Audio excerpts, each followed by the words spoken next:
नमस्कार, आप देख रहे हैं न्यूज़ वन इंडिया। मैं हूं आपके साथ पूजा यादव। खबर देहरादून से है। बीजेपी की वर्चुअल रैली आज 3 बजे कुमाऊं मंडल क्षेत्र में होगी। वर्चुअल रैली केंद्रीय मंत्री स्मृति ईरानी करेंगी और ऑनलाइन प्लेटफॉर्म्स के जरिए वर्चुअल रैली संपन्न होगी। रैली में सीएम त्रिवेंद्र सिंह रावत अपने आवास से जुड़ेंगे। बीजेपी के कई पदाधिकारी प्रदेश कार्यालय में जुड़ेंगे ऑनलाइन। बीजेपी अध्यक्ष बंशीधर भगत हल्द्वानी कार्यालय से जुड़ेंगे। सरकार के सभी मंत्री और बीजेपी विधायक अपने अपने क्षेत्रों से जुड़ेंगे। पार्टी ने सभी पदाधिकारियों को जिम्मेदारी देकर आम जनता को छोड़ने को भी कहा है। तो देखिए, अब वर्चुअल वर्ल्ड में वर्चुअल रैली का आगाज हो चुका है। स्मृति ईरानी आज इस रैली को संपन्न करेंगी। इस बीच उत्तराखंड में देखिए, सभी लोग अपने अपने क्षेत्रों पर मौजूद रहेंगे और पार्टी ने सभी पदाधिकारियों को जिम्मेदारी देकर आम जनता को छोड़ने को भी कहा है। बीजेपी की वर्चुअल रैली है आज और इस वर्चुअल रैली की तैयारियां पूरी की जा चुकी हैं। 3 बजे कुमाऊं मंडल क्षेत्र में ये वर्चुअल रैली संपन्न की जाएगी, जिसमें खुद केंद्रीय मंत्री स्मृति ईरानी वर्चुअल रैली करेंगी। 3 बजे कुमाऊं मंडल क्षेत्र में होगी वर्चुअल रैली। ऑनलाइन प्लेटफॉर्म के जरिए ये वर्चुअल रैली संपन्न होगी। रैली में सीएम त्रिवेंद्र रावत अपने आवास से जुड़ेंगे।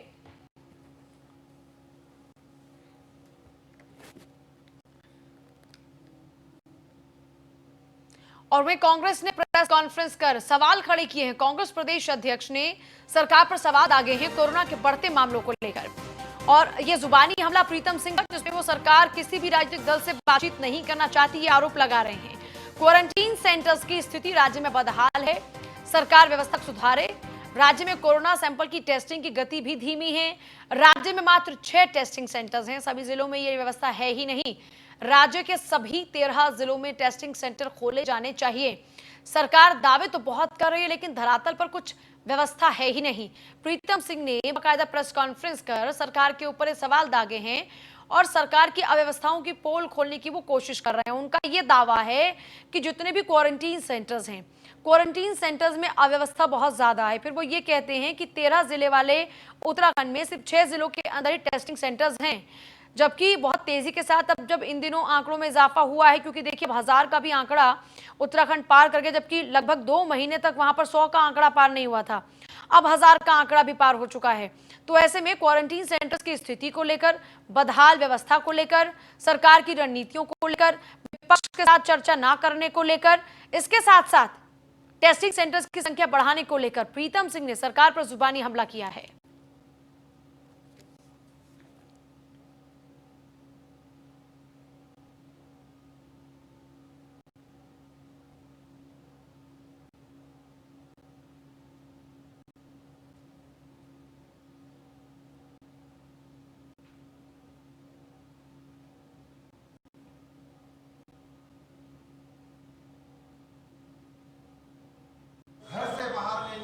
सरकार तो निश्चित रूप से गरीब आदमी के दुख और दर्द को, मर्म को सरकार कैसे समझ आएगी, ये बहुत बड़ा प्रश्न है।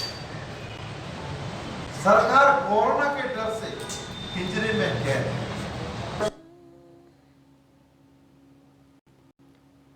देखिए, सरकार के ऊपर निशाना साध रहे प्रीतम सिंह। कुल मिलाकर आसान शब्दों में अगर ये खबर आपको समझाई जाए तो उनका कहना ये है कि उत्तराखंड के अंदर व्यवस्था के नाम पर सब कुछ शून्य है।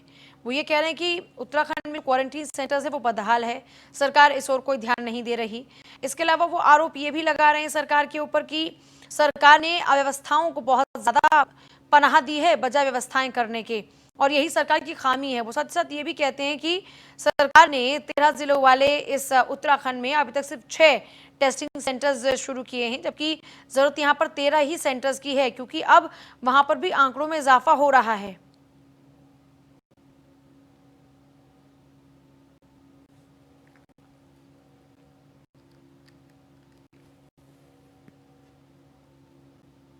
खबर देहरादून से है, जहां मदन कौशिक का कांग्रेस पर निशाना। कांग्रेस को कोरोना महामारी से लड़ने में सहयोग करना चाहिए। कांग्रेस के नेता सरकार के काम में नए फॉर्मूले निकालते हैं। कोरोना से जंग में कांग्रेस ने 1 पैसे का सहयोग नहीं किया। कौशिक ये आरोप लगा रहे हैं कांग्रेस के लोगों को नए नए फॉर्मूले निकालने से बचना चाहिए।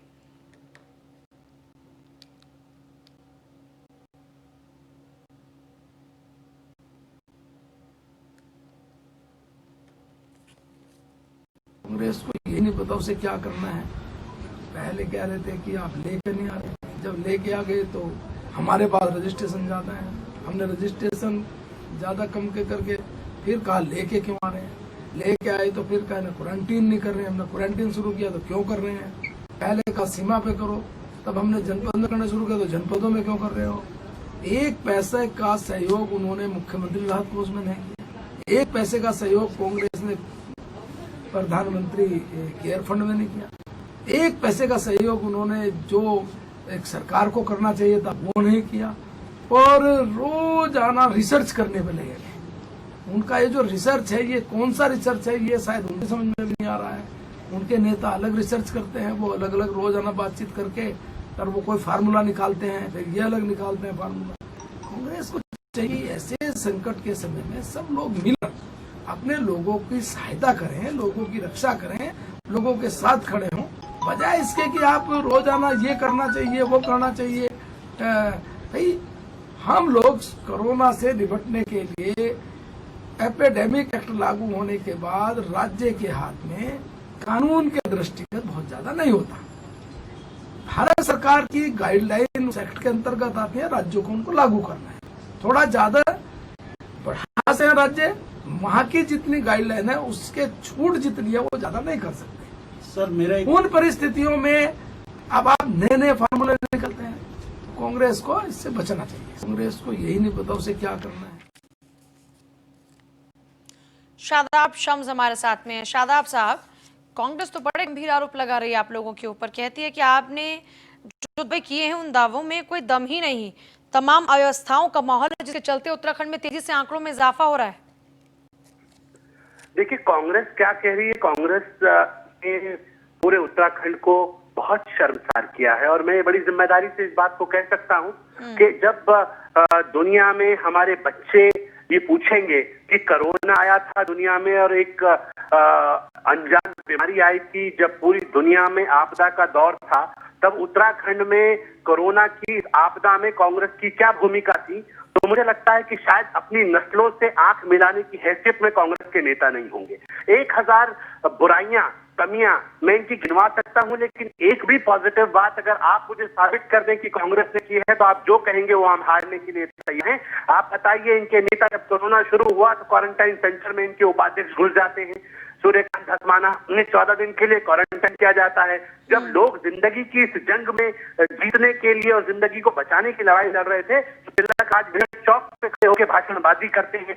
ये इनके कैरेक्टर्स हैं। ये कहते हैं कि जो एक सेतु ऐप हमने लॉन्च किया है कुछ नहीं है, ये बकवास है। ये प्रीतम सिंह साहब जुड़ गए हमारे साथ में, कांग्रेस प्रदेश अध्यक्ष प्रीतम सिंह जी, आवाज पहुंच रही है? प्रीतम सिंह जी, शायद संपर्क हमारा फिलहाल टूट चुका है, लेकिन देखिए यहाँ पर कांग्रेस को जो आरोप लगाए जा रहे हैं उसको लेकर अपनी बात रखनी चाहिए। शादाब शम्स लगातार बने हमारे साथ में और यहाँ पर तर्क वितर्क होने नहीं, क्योंकि अभी तो लगातार बयानबाजियां दी जा रही हैं। इन बयानबाजियों के साथ में जब सवाल जवाब हो तो और बेहतर निकल के आती हैं बातें। शादाब शम्स साहब, देखिए लगातार कांग्रेस के नेता झूठ परोस रहे हैं और झूठ परोसने में माहिर हैं। चाहे वो इनके केंद्रीय नेता हो, उन्होंने ये कहा कि उत्तराखंड के जंगल जल रहे हैं, इन्होंने झूठ परोसा। माननीय मुख्यमंत्री के देहांत की खबर उड़ाई, क्योंकि सच का सामना करने की हैसियत कम से कम कांग्रेस में नहीं है और कांग्रेस झूठ की राजनीति करना चाहती है। इससे स्पष्ट हो जाता है कि कांग्रेस जमीनी स्तर पे अपने आप को बेइज्जत कर चुकी है। कांग्रेस जनता के दिलों में जो मान सम्मान होता है विपक्ष का, उसे खो चुकी है पूरी तरह से। और मैं बड़ी जिम्मेदारी के साथ कह सकता हूं, जिस तरह के झूठे आरोप कांग्रेस नेता लगा रहे हैं कि प्रीतम सिंह जी वहां माननीय मुख्यमंत्री जी के यहाँ जा रहे थे, उन्हें मिलने नहीं समय नहीं दिया। भाई एक दिन पहले आप मिल के आए हैं, तो आप प्रवासियों की बात करके आए हैं, अगले दिन आप एक ऐप के माध्यम से कहते हैं कि हमारे पास 15,000 लोगों की सूची है। अरे 15,000 की सूची है की गाइडलाइन थी कि तब तक ये कौशिक साहब को भी सुन रहे थे। कौशिक साहब कांग्रेस पर ये आरोप लगा रहे थे कि इस पूरे कोरोना काल में कांग्रेस की ओर से एक बार भी मदद का हाथ आगे नहीं बढ़ाया गया। अभी हाल ही में तो खुद हृदय ने भी परमिशन दी है कि आप जो तनख्वाह आप बाकी के लोगों की काट रहे हैं 30%, वो आप इन लोगों की भी काटिए, उनको भी परहेज नहीं। तो फिर ये आरोप क्यों लगाइए कि कांग्रेस ने कोई मदद का हाथ नहीं बढ़ाया आगे? कांग्रेस भी तो मुश्किल घड़ी में इस और साथ खड़ी है ना आपके। ये कब की बात कर रहे हैं आप? कब कहा इंदिरा हृदय जी ने? अभी हाल ही में इंदिरा हृदय जी ने ऑफिशियली इस बात को लेकर अनाउंसमेंट किया कि उनकी तनख्वाह से वेतन से काट लीजिए पैसा। मैं वही बता रहा हूँ। 4 दिन पहले, इससे पहले कहां सो रही थी कांग्रेस? जब पूरे प्रदेश के अंदर सब लोग पहले से बीजेपी के सारे नेता, सारे कर्मचारी एक दिन का वेतन अपना सब देने के लिए तैयार हो गए, लोगों ने सब लोगों ने अपने वेतनों को कटवाने की बात की, तो कांग्रेस सो रही थी क्या? वो तो मीडिया ने जब प्रेशर बनाया, मीडिया ने पूछा कि भाई ऐसा क्या हो रहा है कि कांग्रेस के नेता कुछ नहीं कर रहे, तब इंदिरा हृदय सूर्यकांत धस्माना, प्रदेश उपाध्यक्ष कांग्रेस भी जुड़ गए। शादाब शम्स साहब, मैं आपके पास आ रही हूँ। सूर्यकांत धस्माना साहब, आवाज पहुंच रही है, स्वागत है आपका। जी धन्यवाद। सूर्यकांत धस्माना साहब, शादाब शम्स बीजेपी के प्रवक्ता और कौशिक साहब का बयान आपने सुना ही होगा। कांग्रेस के एक तरफ आरोप है, कौशिक साहब ये कह रहे हैं कि कांग्रेस ने इस पूरे कोरोना काल में कौन सा मदद हाथ आगे बढ़ाया कि वो लोग इतने ज्यादा हम पर आरोप लगा रहे हैं, सरकार तो फिर भी बेहतर काम कर रही है। देखिए, पहली बात तो मैं ये पूछना चाहता हूं कि कांग्रेस कैसी मदद ये कांग्रेस से अपेक्षित थी इनको। हमारी राष्ट्रीय अध्यक्ष सोनिया गांधी ने, हमारे प्रदेश अध्यक्ष प्रीतम सिंह ने बाकायदा प्रेस कॉन्फ्रेंस करके, बाकायदा अपने अपने स्तर पे, जहां दिल्ली में हमारे नेताओं ने प्रधानमंत्री जी से संपर्क करके, उनसे बातचीत करके, उत्तराखंड में हमारे प्रदेश अध्यक्ष प्रीतम सिंह जी ने मुख्यमंत्री से स्वयं जाकर के मिल करके इस बात का ऐलान सार्वजनिक रूप से किया कि कोरोना जो है वो कोई राजनीतिक मुद्दा नहीं है, कोरोना कोई पॉलिटिकल मुद्दा नहीं है, इसलिए कोरोना से जो लड़ाई है वो हम सब लोग मिलकर के लड़ेंगे। ये ऐलान हमारे राष्ट्रीय नेतृत्व ने भी और प्रदेश नेतृत्व ने भी किया। नहीं, ये कह रहे हैं कि आपने कोई आर्थिक सहायता नहीं की।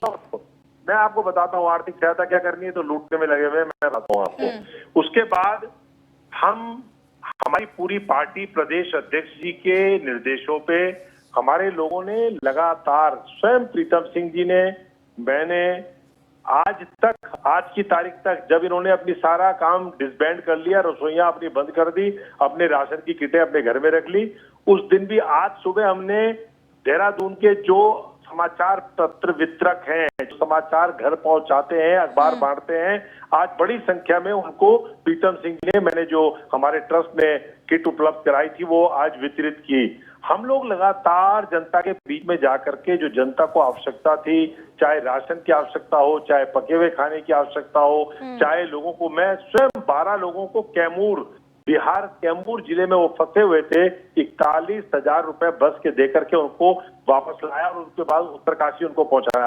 180 बच्चे हमारे जो मैसूर में फंसे हुए थे, वो अलग अलग विश्वविद्यालयों के, उनके लिए स्पेशल ट्रेन की व्यवस्था करवा करके वो हमारे देहरादून वो बच्चे पहुंचे। हम लगातार जो अपने स्तर से प्रयास कर रहे थे हमने करे, जो हमारी सीमाओं में थे।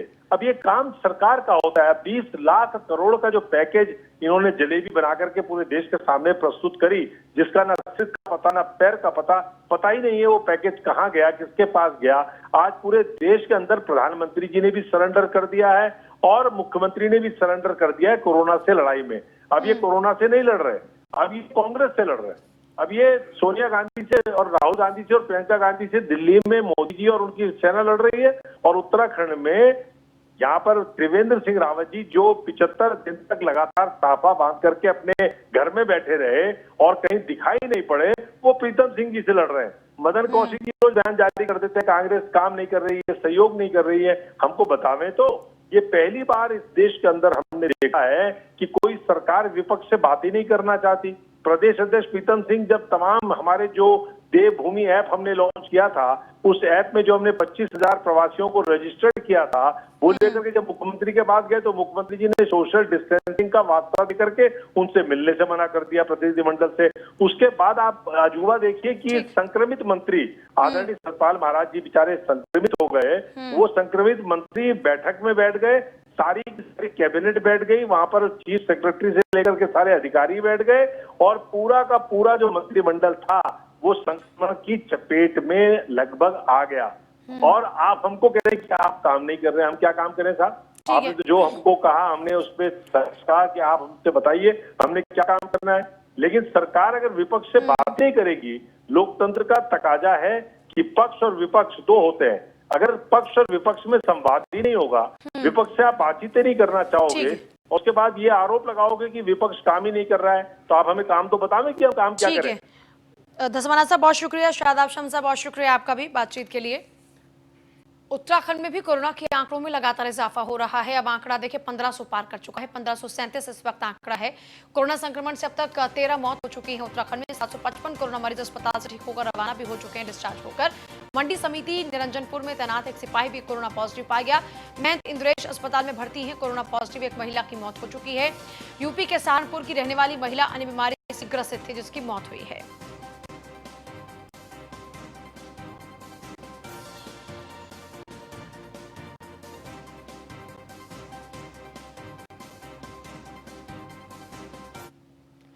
और वे अगली खबर है इस वक्त नई टिहरी से, जहां पर नई टिहरी में भी कोरोना का लगातार संक्रमण फैल रहा है और कोरोना वायरस संक्रमण के विरुद्ध जबरदस्त अभियान भी यहां पर चलाया जा रहा है। नगर पालिका परिषद मार्केट को सैनिटाइज किया गया। पालिका की अध्यक्ष सीमा कृशाली ने बताया कि जिला प्रशासन ने मशीनें उपलब्ध करें, जिसकी आज शुरुआत हो चुकी है काम की। अब पालिका सैनिटाइजेशन मशीनों में बढ़ोतरी करेगी और अन्य सामान भी खरीदे जाएंगे। उनकी ओर से यह भी लोगों को आश्वस्त किया गया, वो खुद भी बल्कि यहाँ पर देखिए आप किस तरह से सैनिटाइज कर रही हैं।